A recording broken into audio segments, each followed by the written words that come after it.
அனைவருக்கும் வணக்கம். இந்த வீடியோவில் என்ன பார்க்க போகிறோம்னா, LibreOffice ரைட்டரில் வந்து எப்படி வந்து ஒரு லெட்டரை வந்து கிரியேட் பண்ணுறது. ஸோ அந்த லெட்டரில் வந்து ஒரு டேபிளை வந்து எப்படி இன்சர்ட் பண்ணுறது, அந்த டேபிளில் ஃபஸ்ட்டு ரோவை நெக்ஸ்ட்டு பேஜுக்கு எப்படி மூவ் பண்ணுறது. ஸோ இந்த மாதிரி அடிப்படையான விஷயங்களை தான் இந்த வீடியோவில் பார்க்க போகிறோம். இந்த வீடியோவை ஸ்கிப் பண்ணாமல் முழுமையாக பாருங்கள். அதே மாதிரி உங்கள் சிஸ்டத்துலையும் இதை ட்ரை பண்ணி பாருங்கள். ஏதாவது சந்தேகங்கள் இருந்தால் கமெண்ட் பாக்ஸில் என்ட்ரி பண்ணுங்கள். வாங்க வீடியோக்குள்ளே போகலாம். அதுக்கு முன்னாடி இந்த சேனலை மறக்காமல் சப்ஸ்கிரைப் பண்ணாதவங்க சப்ஸ்கிரைப் பண்ணிக்கோங்க. இந்த வீடியோ பிடிச்சிருந்ததுன்னா மற்றவங்களுக்கும் ஷேர் பண்ணுங்கள். வாங்க வீடியோக்குள்ளே போகலாம். ஃபஸ்ட்டு லெட்டர் டைப் பண்ணுறதுக்கு முன்னாடி நீங்கள் முதல்ல என்ன பண்ணணும் அப்படின்னா, நான் ஏற்கனவே சொன்ன மாதிரி முதல்ல இந்த கார்னரில் இருக்குது பார்த்தீங்களா, இந்த இடத்துல கிளிக் பண்ணுங்கள். இதில் கிளிக் பண்ணிங்கன்னா யூசர் இன்டர்ஃபேஸ் அப்படின்னு சொல்லி ஒன்று இருக்கும். ஸோ இதில் வந்து ஸ்டாண்டர்ட் டூல் பார், டேப்டு அப்படின்னு சொல்லி 2 ஆப்ஷன் இருக்குது. So standard tool bar click பண்ணிவிட்டு அப்ளை டு ரைட்டர் கொடுத்தீங்கன்னா ஸோ உங்களுக்கு மெனு ஸ்டைல் வந்து உங்களுக்கு மாறிடும். சரியா? ஸோ இது வந்து வழக்கமாக நீங்கள் வந்து மைக்ரோசாஃப்ட் வேர்டு யூஸ் பண்ணியிருந்தீங்கன்னா இது கொஞ்சம் வித்தியாசமாக இருக்கும். இல்லை எனக்கு மைக்ரோசாஃப்ட் வேர்டு தெரியும், ஸோ அப்போ கொஞ்சம் LibreOfficeல தெரிஞ்சுக்கணும்னு ஆசைப்பட்டீங்கன்னா ஸோ ரொம்ப சிம்பிள் தான். நீங்கள் என்ன பண்ணணும், வியூ அப்படிங்கிற மெனுவில் போயிட்டு யூசர் இன்டர்ஃபேஸ் அப்படிங்கிற ஆப்ஷனை கிளிக் பண்ணிவிட்டு திருப்பி டேப்டு அப்படின்னு கொடுத்தீங்கன்னா உங்களுக்கு வந்து மைக்ரோசாஃப்ட் வேர்டில் யூஸ் பண்ணுற மாதிரியான ஆப்ஷன்ஸை வந்து உருவாக்கிடும். ஓகேவா? ஸோ ஓகே, நான் வந்து மைக்ரோசாஃப்ட் வேர்டில் யூஸ் பண்ணுற மாதிரியான ஆப்ஷன்லேயே நான் பயன்படுத்த போகிறேன். ஓகே, அதுக்கு அடுத்ததாக லேஅவுட்டில் பேஜ் சைஸில் என்ன பேப்பர் A4 அப்படிங்கிறது யூஸ் பண்ணுறோம். ஓரியன்டேஷனில் போர்ட்ரேட் யூஸ் பண்ணுறோம். பேஜ் மார்ஜினில் என்னது நார்மலாக என்ன அப்படிங்கிறத நீங்கள் முதல்ல சூஸ் பண்ணிக்கணும். ஓகேவா? இதுதான் வந்து லெட்டர் டைப் பண்ணுறதுக்கு முன்னாடி நம்ம செய்ய வேண்டிய வேலை. நெக்ஸ்ட்டு பார்த்தீங்கன்னா உங்களுக்கு வந்து இப்போ சிம்பிளாக வந்து ஒரு லெட்டர் வந்து டைப் பண்ணி காட்டுறேன். ஸோ முதல்ல என்ன பண்ணுறோன்னா, நம்ம வந்து ஃபாண்ட்டை வந்து முதல்ல சூஸ் பண்ணிக்கணும். ஸோ அதுக்கு என்ன பண்ணணும்னா, ஹோம் அப்படிங்கிற டேப்பில் கிளிக் பண்ணிக்கோங்க. ஸோ இதில் வந்து நிறைய டைப் ஆஃப் ஃபாண்ட்ஸ் இருக்குது. ஸோ உங்களுக்கு என்ன ஃபாண்ட் உங்களுக்கு பிடிக்குமோ அந்த ஃபாண்ட்டை செலக்ட் பண்ணிக்கோங்க. ஸோ அதிலேயே டைப் பண்ணால் எந்த மாதிரி இருக்கும் அப்படிங்கிறதையும் அது காட்டும். ஓகேவா? சரி, நான் என்ன பண்ணுறேன்னா சாம்பிளுக்கு வந்து நான் ஏற்கனவே டிஃபால்ட்டாக இருக்கிறதையே நான் என்ன செஞ்சுக்கிறேன், நான் வந்து செலக்ட் பண்ணிக்கிறேன். ஸோ சைஸ் வந்து ஒரு 13 இருக்கிற மாதிரி நான் செட் பண்ணியிருக்கிறேன். ஸோ உங்களுக்கு வந்து லெட்டர் கொஞ்சம் பெரிய கொஞ்சம் அதிகமாக இருந்துச்சுன்னா நீங்கள் கண்டென்ட் வந்து அதிகமாக இருந்துச்சுன்னா இப்போ 12, 11 இந்த மாதிரி நீங்கள் அட்ஜஸ்ட் பண்ணிக்கோங்க. சரியா? ஸோ நான் வந்து 13 வைக்கிறேன். ஸோ முதல்ல லெட்டருக்கு தேவையானது என்னது, முதல்ல என்ன செய்வோம், ஒரு ஃப்ரம் அப்படின்னு டைப் பண்ணுறேன். ஜஸ்ட் ஒரு என்ட்ரு பண்ணுறேன்.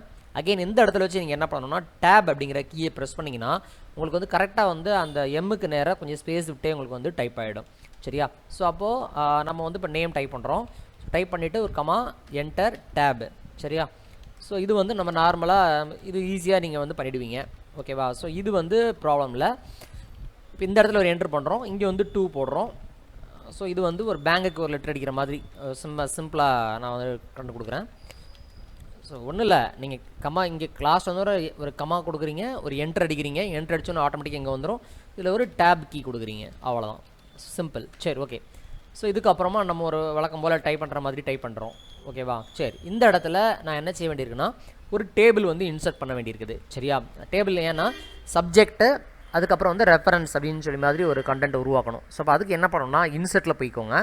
இன்சர்ட்டில் போயிட்டு டேபிள் அப்படிங்கிறத கொடுத்துட்டு ஸோ இந்த மாதிரி நீங்கள் முதல்ல 3x2 அப்படிங்கிற மாதிரி வச்சுக்கோங்க. இன்சர்ட்டில் போகிறீங்க, இதில் டேபிளில் இந்த மாதிரி 3x2ன்னு கொடுத்துக்கோங்க. கொடுத்த உடனே இந்த மாதிரி உங்களுக்கு வந்துடும். ஸோ வந்ததுக்கப்புறமா என்ன பண்ணணும்னா இதில் வந்து ஃபார் எக்ஸாம்பிள் இதுக்குள்ளே கிளிக் பண்ணிவிட்டு சப்ஜெக்ட் அப்படின்னு டைப் பண்ணிக்கோங்க. டேப் அப்படின்னு கொடுத்தீங்கன்னா அடுத்த பாக்ஸுக்கு போயிடும். ஸோ இந்த இடத்துல இந்த சிம்பிள். ஸோ அப்போ நம்ம இந்த இடத்துல என்ன பண்ணணும் அப்படின்னா கொஞ்சம் கண்டென்ட் வந்து பெருசாக டைப் பண்ண வேண்டியிருக்கு. அதனால் என்ன செய்யுங்க, கரெக்டாக என்ன செய்யுங்க, இதில் வச்சுட்டு ஒரு அட்ஜஸ்ட் பண்ணுங்கள். ஸோ ஓகேவா? ஸோ இதில் வந்து நீங்கள் அப்படி அட்ஜஸ்ட் பண்ணிங்கன்னா அதே மாதிரி இங்கிட்டு பக்கமும் என்ன செஞ்சுக்கோங்க, நீங்கள் வந்து அட்ஜஸ்ட் பண்ணிக்கோங்க. ஸோ அட்ஜஸ்ட் பண்ணதுக்கப்புறமா உங்களுக்கு வந்து கொஞ்சம் ஓரளவு சென்டரில் வந்து உங்களுக்கு வந்து கண்டென்ட் வந்து வந்துடும். ஸோ இதுக்கப்புறமா நீங்கள் என்ன பண்ணணும் அப்படின்னா நீங்கள் வந்து கண்டென்ட்டை டைப் பண்ணிக்க வேண்டியதான். சரியா? ஸோ அப்போ வந்து சப்ஜெக்ட் அப்படின்னு சொல்லி போட்டுட்டு ஸோ இங்கே என்ன கண்டென்ட் தேவையோ அந்த கண்டென்ட்டை நீங்கள் டைப் பண்ணிக்கோங்க. சரியா? ஸோ நான் சாம்பிளுக்கு ஒரு டேட்டாவை நான் அதில் வந்து டைப் பண்ணி பார்க்குறேன். நீங்களும் அந்த மாதிரி என்ன செஞ்சுக்கோங்க, சாம்பிளுக்கு டம்மியாக ஒரு டேட்டாவை டைப் பண்ணிக்கோங்க. ஸோ நான் வழக்கம் போல் ஏற்கனவே உள்ளதை செலக்ட் பண்ணுறேன், காப்பி பண்ணுறேன், இதுக்குள்ளே பேஸ்ட் பண்ணுறேன். Again dash copy, again dash, இந்த மாதிரி கொடுத்துட்டே வர்றேன். ஓகேவா? ஸோ இதெல்லாம் நீங்கள் ஈஸியாக பண்ணிடலாம். இது உள்ளே கிளிக் பண்ணிவிட்டு நான் ஏற்கனவே சொன்ன மாதிரி Ctrl+J அப்படிங்கிறத கொடுக்கணும். Ctrl+J justify. சரியா? கொடுத்தீங்கன்னா லெஃப்ட் டு ரைட்டும் வந்து சேமாக இருக்கும். அப்படி இல்லைன்னா ஹோம் டேப்பில் பார்த்தீங்கன்னா உங்களுக்கு வந்து இந்த இடத்துல வந்து ஜஸ்டிஃபைட் அப்படின்னு சொல்லிட்டு ஒரு ஆப்ஷனே இருக்கும். ஸோ அதை கிளிக் பண்ணால் உங்களுக்கு வந்து ஜஸ்டிஃபை ஆகிடும். சரியா? சென்டர் கொடுத்தீங்கன்னா சென்டர் ஆகும், ஜஸ்டிஃபைட் கொடுத்தீங்கன்னா உங்களுக்கு வந்து ஜஸ்டிஃபைடு அப்படின்னு ஆகிடும். ஸோ அதுக்கப்புறமா வந்து ரெஃபரன்ஸ் அப்படின்னு கொடுத்துக்கோங்க. ஸோ இந்த இடத்துல நம்ம என்ன செய்யணும் அப்படின்னா நம்ம ரெஃபரன்ஸ் கொடுக்கறதுக்காண்டி நல்லா புரிஞ்சுக்கோங்க, இப்போ ஒரு செல்லுலேருந்து இன்னொரு செல்லுக்கு போகிறதுக்கு நம்ம டேப் அப்படிங்கிற கீ யூஸ் பண்ணுறோம். அதே நேரத்தில் ப்ரீவியஸ் செல்லுக்கு போகிறதுக்கு நீங்கள் என்ன பண்ணணும் அப்படின்னா ஷிஃப்ட் டேப் அப்படிங்கிற கீயை நீங்கள் ப்ரெஸ் பண்ணணும். என்ன கீ? ஷிஃப்ட் டேப் கொடுத்தீங்கன்னா என்ன ஆகும் அப்படின்னா உங்களுக்கு ப்ரீவியஸ் செல்லுக்கு அது மூவ் ஆகிடும். ஸோ இந்த இடத்துல நமக்கு என்ன தேவைப்படுதுன்னா ஒரு லைன் 1 2 3 இந்த மாதிரி தேவைப்படுது அப்படின்னா நீங்கள் இந்த இடத்துல ஹோமுங்கிற டேப்லேயே பார்த்தீங்கன்னா உங்களுக்கு இங்கேயே நம்பர்ஸ் போடுற மாதிரி ஆப்ஷன் கொடுத்துருப்பாங்க. ஸோ அப்போ நான் என்ன செய்கிறேன், இதில் ஃபஸ்ட்டு ஆப்ஷனை சூஸ் பண்ணிவிட்டு ஸோ இதில் என்ன பண்ணுறேன்னா நம்பர் ஒரு லெட்டர் ரெஃபரன்ஸ் சம்திங் ஏதாவது ஒரு கான்செப்ட் ஒரு கண்டென்ட்டை நான் டைப் பண்ணுறேன். சரியா? ஓகே. என்ட்ரு பண்ண முன்னே ஆட்டோமேட்டிக்காக அடுத்த இது உங்களுக்கு லோட் ஆகிடும். சரியா? ஓகே. ஸோ இது நீங்கள் ட்ரை பண்ணி பாருங்கள். ஸோ அதுக்கப்புறமா இன்கேஸ் நான் இந்த 1 2 அப்படி இருக்கு இல்லையா, இது கொஞ்சம் லெஃப்ட் சைடு கொஞ்சம் அலைன்மெண்ட் பண்ணணும் அப்படின்னு நினச்சிக்கிறீங்க அப்படின்னா ஒன்றும் இல்லை, நீங்கள் அதை அப்படியே செலக்ட் பண்ணிக்கோங்க. செலக்ட் பண்ணிவிட்டு இதுக்கு மேலே பார்த்தீங்கன்னா உங்களுக்கு இதுக்கு பேர் ரூலர் அப்படின்னு சொல்கிறாங்க. இந்த ரூலர் அப்படிங்கிறத என்ன பண்ணணும் அப்படின்னா ஜஸ்ட் இதை கிளிக் பண்ணிவிட்டு அப்படி ட்ராக் பண்ணிங்கன்னா ஆட்டோமேட்டிக்காக இந்த நம்பர் உங்களுக்கு மூவ் ஆகும். அதே மாதிரி இதையும் நீங்கள் கீழே உள்ள அந்த பாயிண்ட்டையும் கிளிக் பண்ணிவிட்டு நகர்த்துனீங்கன்னா உங்களுக்கு ஆட்டோமேட்டிக்காக அதுக்கு தகுந்தபடி இது என்ன செய்யும், அட்ஜஸ்ட் ஆகும். ஸோ அதை ட்ரை பண்ணி பார்த்துக்கோங்க. ஸோ இதை நீங்கள் டிஃபால்ட்டாகவே கரெக்டாக தான் இருக்கும். இன்கேஸ் உங்களுக்கு தேவைப்பட்டுச்சு அப்படின்னா நீங்கள் அதை பயன்படுத்திக்கோங்க. ஓகே. அடுத்து ஒரு டேப் கொடுத்துக்கோங்க. இந்த இடத்துல இதை டெலிட் பண்ணிக்கோங்க. நீங்கள் டேப் கொடுக்கும்போது வரும். ஸோ டெலிட் பண்ண உடனே ஸோ அப்போ இந்த இடத்துல ஒரு ஸ்டார் இந்த மாதிரி ஏதாவது சம்திங் கொடுத்துக்கோங்க. ஸோ இது ஏன் இந்த லெஃப்ட் சைடு போக மாட்டேங்குது அப்படின்னா நீங்கள் மேலே கவனித்து பார்க்கணும். இந்த இடத்துல நம்ம டிஃபால்ட்டாக செட் ஆகிருக்கிறதுனால நம்ம என்ன ஆகுது, இந்த சைடு வரவிட அதாவது அலோவ் பண்ணல. ஸோ அப்போ என்ன செய்யணும், நீங்கள் இதை கொஞ்சம் லைட்டாக கொஞ்சம் அட்ஜஸ்ட் பண்ணிங்க அப்படின்னா ஆட்டோமேட்டிக்காக என்ன செஞ்சிடும், அது அட்ஜஸ்ட் ஆகிடும். ஸோ இப்போ உள்ளே கிளிக் பண்ணிவிட்டு கண்ட்ரோல் இ அப்படின்னு கொடுத்துக்கோங்க. சரி, ஓகே. இப்போ நம்ம லெட்டருக்கு தேவையான ஒரு கண்டென்ட்டை டைப் பண்ணியாச்சு. இந்த இடத்துல என்ன செய்கிறோன்னா நமக்கு தேவையான கண்டென்ட் என்ன கான்செப்டோ என்ன தேவைப்படுதோ அதை நீங்கள் என்ன செஞ்சுக்கோங்க, இதில் டைப் பண்ணிக்கோங்க. சரியா? ஸோ நம்ம ஏற்கனவே சொன்ன மாதிரி நீங்கள் ஒரு லெட்டரை உருவாக்குறீங்க. இப்போ உங்களுக்கு கண்டென்ட் இருந்துச்சுன்னா டேரெக்ட் டைப் பண்ணிக்கோங்க. இல்லை நீங்கள் ப்ராக்டிஸ் பண்ணி பார்க்குறதுக்கு நீங்கள் டம்மியாக ஒரு டேட்டாவை டைப் பண்ணி வச்சுக்கோங்க. சரியா? ஸோ அப்போ முதல்ல என்ன செஞ்சுக்கோங்க, இதை ஃபுல்லாக செலக்ட் பண்ணி கண்ட்ரோல் சி கொடுங்க. கண்ட்ரோல் வி அப்படி கொடுத்துட்டே வாங்க. ஸோ கொடுத்தீங்கன்னா ஆட்டோமேட்டிக் என்னச்சும் ஒரு பேராகிராஃப் உங்களுக்கு உருவாயிடும். ஓகேவா? திருப்பி ஒரு என்டர். அகெயின் இதை காப்பி பண்ணுங்கள். காப்பி பண்ணிவிட்டு கீழே அதே மாதிரி இங்கே கர்சரை வச்சுட்டு கண்ட்ரோல் வி. சரியா? இந்த ஃப்ரண்ட்டில் இந்த இடத்துல கர்சரை வச்சுட்டு ஒரு டேப் கீ, அவ்வளோதான். சரியா? இப்போ பார்த்தோன்னா சென்டராக வரல. அப்போ என்ன பண்ணணும், ஃபுல்லாக அப்படி செலக்ட் பண்ணிவிட்டு கம்ப்ளீட்டாக செலக்ட் பண்ணிட்டு என்ன செய்யணும்னா கண்ட்ரோல் ஜே அப்படின்னு கொடுத்தீங்கன்னா உங்களுக்கு லெஃப்ட் ரைட்டும் ஈவனாக வந்துடும். ஓகேவா? சரி. இப்போ ஓரளவு நமக்கு ஒரு லெட்டர் உருவாயிடுச்சு. இப்போ உள்ளே கிளிக் பண்ணிவிட்டு கண்ட்ரோல் ஜே நான் என்ன பண்ணேன்னா செலக்ட் பண்ணிவிட்டு கண்ட்ரோல் சி கொடுக்குறேன். அண்ட் அகெயின் இந்த இடத்துல வச்சுட்டு கண்ட்ரோல் வி கொடுக்குறேன். ஸோ இப்போ அதுக்கு அடுத்து நம்ம என்ன பண்ணணும் அப்படின்னா இந்த இடத்துல சைன் பண்ணுறதுக்கு ஒரு ஆப்ஷனை கொண்டு வரணும். இந்த பக்கம் டேட் பிளேஸ் அப்படின்னு சொல்லி கொண்டு வரணும். அப்போ அதே சேம் ஸ்டைலில் என்ன பண்ணுங்கள், டேபிளில் போங்க. ஸோ டேபிளில் பண்ணுறது ரொம்ப ஈஸி. ஸோ உங்களுக்கு தேவையான 3-3-3-1 இல்லை 4-1 3x1 இந்த மாதிரி வச்சுக்கோங்க. பண்ணிவிட்டு இது எங்கே போகிறோம், இன்சர்ட்டில் போயிட்டு இதே டேபிளில் 3x1 வர்ற மாதிரி செலக்ட் பண்ணிக்கோங்க. இந்த இடத்துல பிளேஸ், இந்த இடத்துல டேட்டு. சரியா? ஸோ இந்த பக்கம் யார் சைன் பண்ணுறாங்களோ அவங்களுடைய இந்த இடத்துல சிக்னேச்சர் அந்த மாதிரி ஏதாவது சம்திங் ஏதாவது போட்டுக்கலாம். சரியா? செலக்ட் பண்ணிவிட்டு கண்ட்ரோல் பி அப்படின்னு கொடுத்தீங்கன்னா உங்களுக்கு போல்ட் ஆகிடும். ஓகே. இப்போ நம்ம இந்த கண்டென்ட்டை நம்ம டைப் பண்ணியாச்சு. உள்ளே இதை கிளிக் பண்ணிவிட்டு இதுக்குள்ளே கண்ட்ரோல் இ அப்படின்னு கொடுத்துட்டு தேங்க்ஸ் அப்படின்னு சொல்லி போட்டுக்கோங்க. ஓகேவா? சரி. அடுத்தது என்ன பண்ணணும்னா இப்போ எல்லாமே கண்டென்ட் கொடுத்தாச்சு. இப்போ நம்ம லெட்டராக ஓரளவு நம்ம ரெடி பண்ணிட்டோம். சரியா? ஓகே. இப்போ நம்ம என்ன பண்ணுறோம் அப்படின்னா இதுக்கு மேலே ஒரு ஹெட்டிங் வரணும் இதுக்கு டாப்பில். அப்போ என்ன செய்யணும், இந்த இடத்துல கர்சரை வச்சுட்டு ஒரு என்டர் அப்படிங்கிற கீயை நீங்கள் ப்ரெஸ் பண்ணிங்கன்னா ஆட்டோமேட்டிக்காக மேலே ஸ்பேஸ் விழுந்துடும். கண்ட்ரோல் இ அப்படின்னு கொடுத்துட்டு ஜஸ்ட் இதில் லெட்டர் அப்படின்னு டைப் பண்ணிக்கோங்க. டைப் பண்ணிவிட்டு இதை செலக்ட் பண்ணிவிட்டு நீங்கள் என்ன செஞ்சுக்கலாம், நீங்கள் உங்களுக்கு தேவையான போல்டு பண்ணுறது, ஸோ இந்த மாதிரி உங்களுக்கு எப்படி அலைன்மெண்ட் பண்ணணுமோ ஸோ அதை கொஞ்சம் ஓரளவு சைஸை இன்க்ரீஸ் பண்ணிக்கோங்க. ஓகேவா? ஸோ இதிலே நம்ம மேலே இன்க்ரீஸ் ஃபாண்ட் சைஸ்னு ஒன்று இருக்கும், இதிலே டிக்ரீஸ் ஃபாண்ட் சைஸ் இருக்கும். உங்களுக்கு எவ்வளோ தேவையோ அதை அட்ஜஸ்ட் பண்ணிக்கலாம். சரி, ஓகே. அடுத்து ரொம்ப முக்கியமான ஒரு விஷயம் என்ன இருக்குது அப்படின்னா இப்போ இதிலே பார்த்தீங்கன்னா நீங்கள் செலக்ட் பண்ணிட்டீங்கும்போது நீங்கள் இதுக்கு மேலே கலர் ஃபில் பண்ணுற ஆப்ஷன்ஸ் இருக்குது. ஸோ நீங்கள் பேக்ரவுண்ட் கலர் கொடுத்தீங்கன்னா உங்களுக்கு இந்த லைன் ஃபுல்லாகவே என்ன செஞ்சிடும், உங்களுக்கு ஃபில் ஆகிடும். சரியா? ஓகே. அடுத்தது பார்த்தீங்கன்னா இப்போது நம்ம பிரிண்ட் பண்ணும்போது இந்த டேபிள் நமக்கு வரக்கூடாது. சரியா? இப்போ நான் ஃபைலில் போய் என்ன செய்கிறேன் அப்படின்னா பிரிண்ட் ப்ரிவ்யூ அப்படின்னு கொடுக்குறேன். ஸோ பிரிண்ட் ப்ரிவ்யூ கொடுக்கும்போது நீங்கள் பிரிண்ட் அவுட் எடுத்தால் லெட்டர் இந்த மாதிரி ஸ்டைலில் தான் இருக்கும். ஸோ அப்போ நான் வந்து உள்ளே இருக்கிற அந்த டேபிள் வந்து நமக்கு வரக்கூடாது அப்படின்னா நம்ம என்ன பண்ணணும் அப்படின்னா இதை மட்டும் நீங்கள் கம்ப்ளீட்டாக செலக்ட் பண்ணிக்கோங்க. செலக்ட் பண்ணதுக்கு அப்புறமா செலக்ட் பண்ண உடனே மேலே பார்த்தீங்கன்னா டேபிள் அப்படின்னு சொல்லிட்டு ஒரு மெனு வந்து ஒரு டேப் வந்து புதுசாக உருவாயிருக்கும். அந்த டேப்பில் போயிட்டு இந்த இடத்துல பார்டர்ஸ் அப்படின்னு சொல்லி ஒரு ஆப்ஷன் இருக்குது.